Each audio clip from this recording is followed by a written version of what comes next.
Alors c'est une très très bonne question. Cette exposition est importante pour nous parce qu'elle permet de parler des religions, mais d'une manière qui rassemble, d'une manière intelligente, qui rassemble sur les lieux de prière communs. Bu serginin ana teması paylaşılan kutsal mekanlar adı. Bu sergide yer alan eserler ortak dinler tarafından ortak kullanılan mekanları oluşturuyor. Dolayısıyla çok akıllı bir şekilde ayıran değil, birleştiren bir sergi. Nous voulons faire de la religion un sujet qui rassemble et non pas un sujet qui divise. Ayrımcılık yapmak değil konusu kesinlikle dinler tarafından kullanılan ortak mekanları göstererek birleştirici bir amacı var. Cette exposition est à Ankara, après un passage à Istanbul. Elle est organisée par l'Institut français de Turquie, Anadolu Kültür et le lieu Cermodern. Bu sergi İstanbul'dan sonra Ankara'da düzenleniyor. Enstitü Fransa Türkiye, Anadolu Kültür ve Cermodern ortaklığıyla düzenleniyor. Oui, c'est une très bonne question parce que Ankara est la capitale de la Turquie et non pas Istanbul. Il faut toujours le rappeler. Her zaman hatırlatmak gerekir ki Ankara Türkiye'nin başkenti, İstanbul değil. Donc après un passage à Istanbul, il était évident pour nous de venir à Ankara et particulièrement au Cermodern, qui est ce lieu d'exposition exceptionnel. İstanbul'daki sergiden sonra serginin Ankara'ya gelmemesi düşünülemezdi. Özellikle bu harika yerde Cermodern'de sergiyi düzenlediğimiz için çok mutluyuz. Et en tant que directeur de l'Institut français, c'était un grand honneur pour nous aussi de montrer des artistes comme Sarkis qui sont là.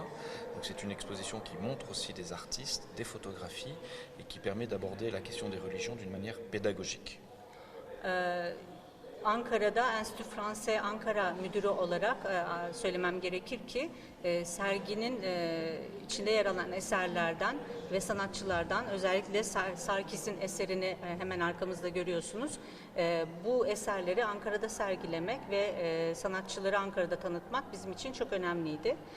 Bu dinlerin birleşmesini bu sergi çok pedagojik bir şekilde ele almaktadır. Bu da bizim için çok önemli bir konuydu. C'est une très bonne question encore une fois parce que c'est vrai que l'Anatolie est quand même un lieu très particulier. C'est la mer, la terre qui est la mère des civilisations et des religions.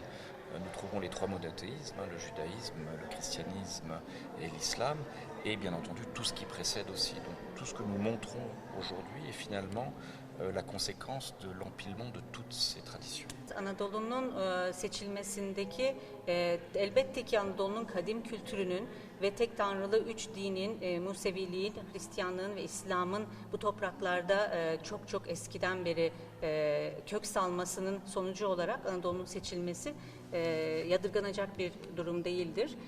Dolayısıyla bu seçim gayet doğaldır bizim için. Bien sûr. Alors l'exposition a ouvert le 1er juillet dernier jusqu'au 30 septembre. Donc on est très très heureux d'être ouvert tout l'été, donc après la fin du confinement. Et effectivement, nous avons une cinquantaine de personnes par jour qui viennent visiter l'exposition.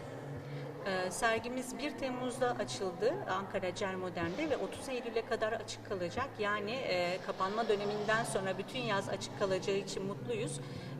Ve çok güzel tepkiler aldık sergiyle ilgili. Aşağı yukarı günde 50 kişi ziyaret ediyor şu an. Au mois de septembre, on compte beaucoup sur la réouverture des écoles pour organiser des visites scolaires ici, en partenariat avec les professeurs, bien entendu, pour qu'ils expliquent aux enfants cette exposition. Eylül ayında okulların açılmasıyla birlikte öğretmenlerle öğrencilerin birlikte ziyaret edebileceğini umuyoruz. Okul gezileri için de şimdiden hazırlık yapıyoruz. Alors là nous avons par exemple 3 panneaux intéressants qui expliquent les monastères. Alors ce sont des monastères anciens bien entendu, en Égypte, en Turquie et en Syrie. Burada mesela 3 grup eser göreceksiniz. Bu 3 grup eser çok eski manastırların fotoğrafları ve ilki Mısır'dan örnekler. İkincisi Anadolu'dan, Tur Abdin'den örnekler ve üçüncüsü Suriye'den.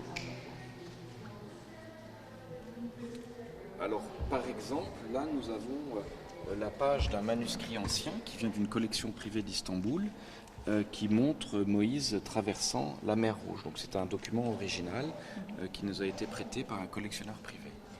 Bu eser örneğin İstanbul'da özel bir koleksiyoncu tarafından bu sergi kapsamında bize ödünç verildi. Bu eser Musa'nın Kızıldeniz'i ikiye yarmasını gösteriyor ve çok değerli bir eserdir. Orijinal bir el yazmasıdır.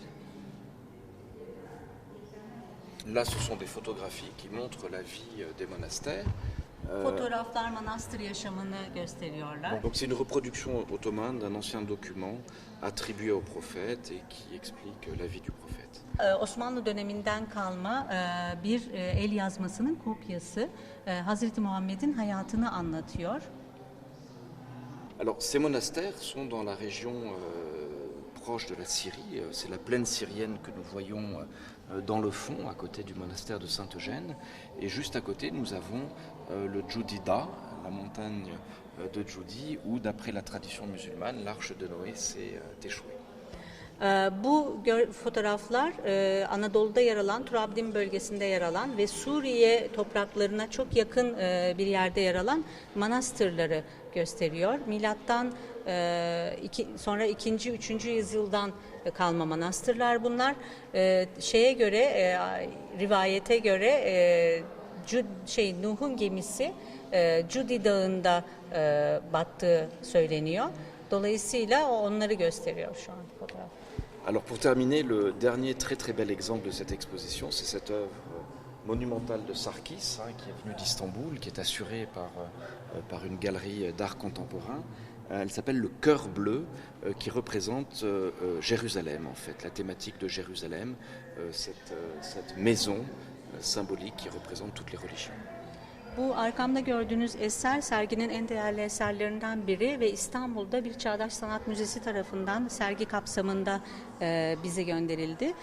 Sarkis'in Mavi Kalp adlı eseri, bu eser Kudüs'ü temsil ediyor.